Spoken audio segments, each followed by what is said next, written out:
Gente, enquanto eu faço meu coque aqui para ir pro balé, eu queria compartilhar um pouquinho sobre essa história do balé. Eu vou pôr primeiro a minha lente, porque senão eu não enxergo meu coque. Eu não quero compartilhar apenas de uma perspectiva terrena, mas sim de uma perspectiva eterna, de uma perspectiva celestial. Fechei aqui porque tá muito barulho. Pra quem não sabe, eu estou me formando como professora de balé, só que a minha história ela é um pouco diferente da maioria das bailarinas por aí, porque agora eu estou estagiando na escola em que eu estudei e estudo, né, o balé, e agora eu vou ser professora. Só que o começo disso foi o seguinte: alguns anos atrás, quer dizer, há muitos anos atrás, eu dançava na igreja. E aí isso foi instigando, né, aumentando em mim esse senso de propósito para a dança. Foi algo que eu sempre amei fazer, sempre amei dançar, sempre amei fazer aula também. Eu nunca falto em uma aula de balé, a menos que eu esteja doente, que o que aconteceu semana passada.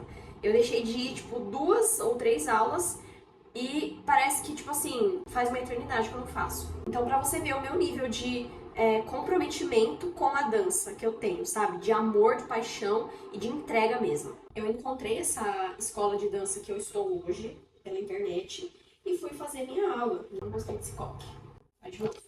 E aí, alguns anos atrás, pra você ver que, assim, foi a mão de Deus realmente. Alguns anos atrás, eu tava sentindo que eu deveria ir além das aulas. Então, como eu sempre fiz aula de balé, fiz aula de dança, eu sempre amei fazer balé, jazz contemporâneo e tal. Aí eu comecei a buscar a Deus sobre isso. Deus, o que é pra eu fazer? Só que, além de orar, eu não fazia mais nada. O que é errado da parte de uma pessoa cristã, você só orar. Por quê? Porque o próprio nome já diz oração.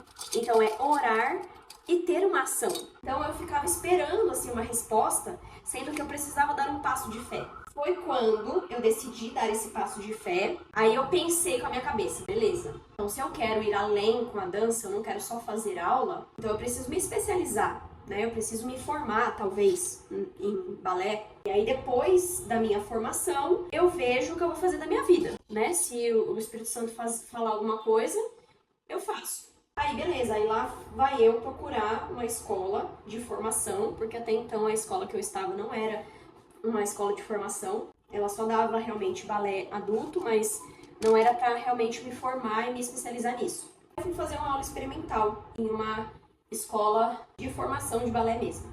Aí depois dessa aula, eu perguntei os valores e tal. Aí eu pensando assim, Deus, eu não tenho esse valor, né? Tipo assim, é muito caro. Dança é bem pouco valorizado no Brasil e é extremamente caro. Então dá uma ajudinha aí, Deus. Foi questão de 3 a 4 semanas depois que eu dei esse passo de buscar, né, uma especialização, de buscar me aprimorar no balé, foi que eu recebi a oportunidade da escola que eu estava já, né, que estou até hoje, de ser uma auxiliar no Baby Balé. Então eu ajudaria a professora de balé nas aulas das crianças, né, auxiliando, porque era muita criança, tava um caos. E aí precisava de uma outra professora em sala para dar conta, né, daquele monte de criança. Aí eu pensei, cara, criança nunca foi o meu público-alvo mais forte, assim, sabe? Mas como é uma oportunidade e eu sinto que é realmente Deus abrindo essa porta para mim, então eu vou aceitar. Eu aceitei e estou há quase 6 meses fazendo esse estágio. E aí esse estágio eu tô me formando, né? Eu tô me especializando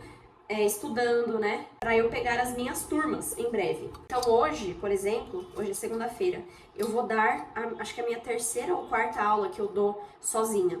Eu não vou dar ela inteira, né, eu vou dar só os primeiros exercícios, mas mesmo assim, já são alguns exercícios que eu estou fazendo em sala de aula para me tornar essa autoridade, sabe? E assim, por mais que eu saiba que esse não é o final daquilo que Deus tem para mim, porque aquilo que Deus tem pra gente é sempre muito além daquilo que a gente pode pensar ou imaginar. Os planos dele são sempre maiores do que a nossa cabeça de minhoca, cabeça de amendoim desse tamanho. Então eu sigo fiel naquilo que eu fui proposta a fazer nesses meses. E minha dica, digamos assim, pra você, é que você ore, mas que você não só ore, mas que você tenha uma ação depois da sua oração. Que é muito fácil a gente ficar sentado esperando o milagre acontecer e cair no nosso colo. Então fica a minha dica aí pra você.